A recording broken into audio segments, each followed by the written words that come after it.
বাংলা জুড়ে হাড় কাঁপানো শীত, অনেক বছর পর শীতে এমন কাঁপুনি। 9 ডিগ্রি সেলসিয়াসের নিচে দমদমের তাপমাত্রা, 10.2 ডিগ্রি সেলসিয়াসে নামলো আলিপুরের পারদ। 13 বছরের রেকর্ড ভাঙা শীত কলকাতায়। হু হু করে বইছে কনকনে উত্তরে হাওয়া। এই শীতে জুবুথুবু উত্তর থেকে দক্ষিণ, চলতি সপ্তাহ জুড়ে জাঁকিয়ে শীতের একটা সম্ভাবনা রয়েছে। আমাদের সঙ্গে রয়েছেন আমাদের রাজ্যের বিভিন্ন প্রান্ত থেকে রয়েছেন আমাদের প্রতিনিধিরা। সোমা রয়েছেন একেবারে কলকাতা থেকে, এর পাশাপাশি বাঁকুড়া থেকে রয়েছেন হীরক, রয়েছেন আমাদের সঙ্গে ঘাটাল থেকে অসীম রয়েছেন আমাদের সঙ্গে। প্রথমেই আমি শহর কলকাতার ছবিটা দেখে নেব। সোমা রয়েছেন। সোমা, আজ শহর কলকাতায় সকাল থেকে, এখন ঘড়ির কাঁটা বলছে সকাল 8:09, কি ছবি দেখতে পাচ্ছ? দেখো, শহর কলকাতা আমরা ভোরবেলা থেকেই দেখেছি কুয়াশার চাদরে মোড়া, তার সঙ্গে উত্তরে হাওয়ার দাপট। আমি তোমাকে একটু ময়দানের ছবিটা দেখাই। দেখো, সকাল 8টা বাজে, কিন্তু একেবারে কুয়াশার চাদরে মোড়া রয়েছে ময়দান এলাকা। এবং আবহাওয়া দপ্তর সূত্রে যেটা জানানো হয়েছে যে আজ কলকাতার তাপমাত্রা 10.2 ডিগ্রি সেলসিয়াস এবং দমদমের তাপমাত্রা সেটা কিন্তু 9 ডিগ্রির নিচে নেমে গেছে।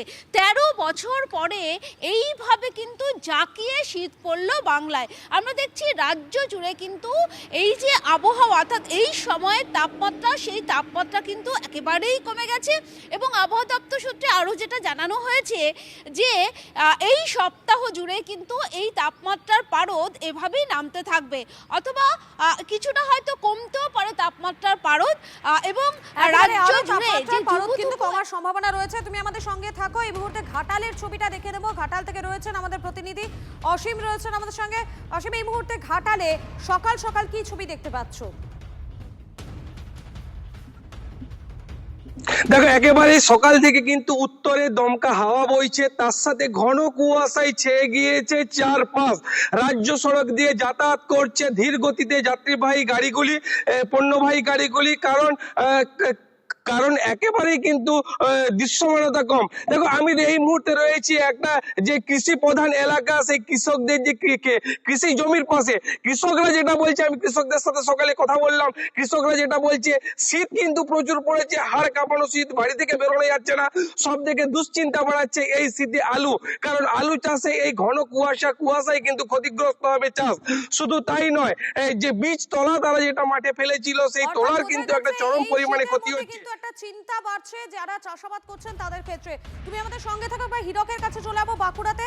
হীরক, তুমি রয়েছো তুমি আমাদের সঙ্গে, তুমি যেখান থেকে রয়েছো বাঁকুড়া, সেখানে কি ছবি দেখতে পাচ্ছ, কি ছবি ধরা পড়ছে সকাল সকাল সেখানে? সাধারণ মানুষ কি বেরোচ্ছে রাস্তায় এই শীতে?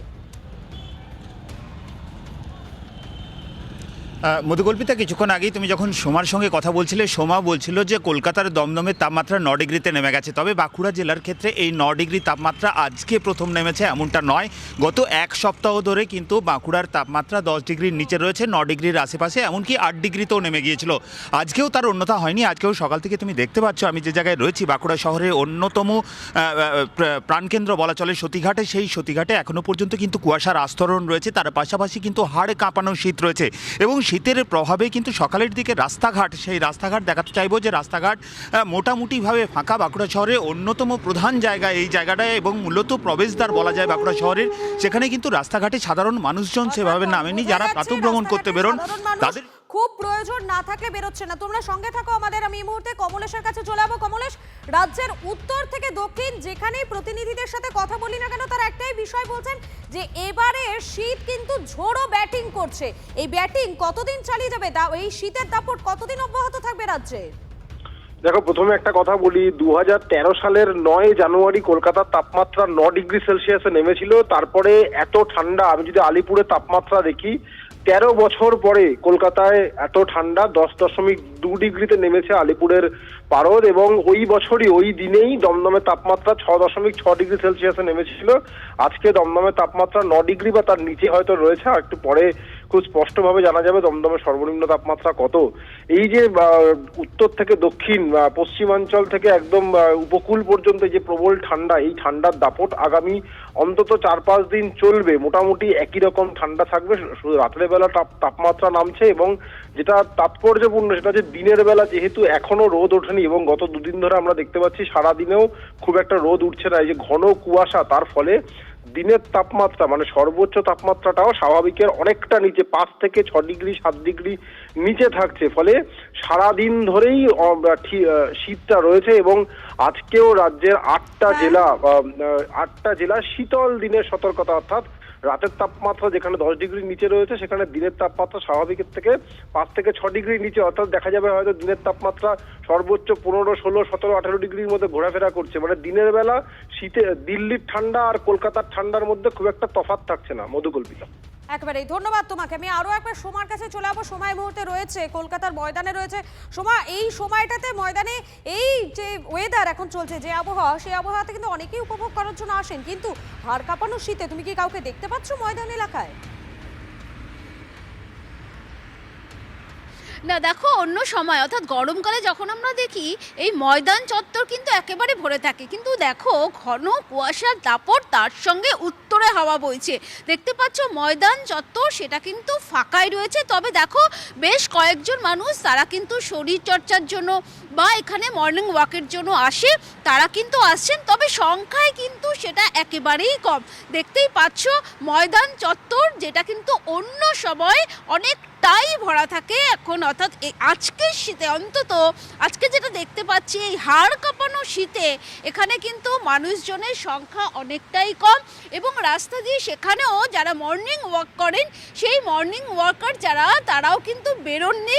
তার কারণ যুবতপু একেবারে খুব একটা প্রয়োজন না থাকলে বাড়ি থেকে বেরোচ্ছেন না।